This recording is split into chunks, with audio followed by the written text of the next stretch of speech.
Hey, what's up? This is Ricardo at Parts People, and in this video, we'll outline the steps for completing a part replacement on your Dell PC. Visit our website and use this coupon for a 5% off discount.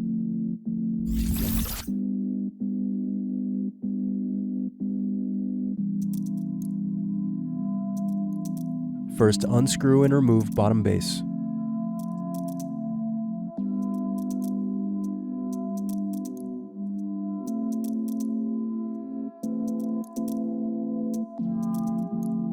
Now unscrew battery.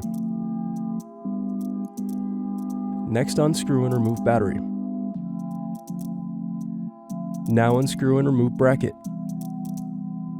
Next, disconnect antenna cables and remove wireless card. Thanks for watching. Don't forget to like and subscribe if you enjoyed this video. And if you need more, check out this playlist to watch other tutorials for your laptop. You can also click here to find parts for your laptop at partspeople.com.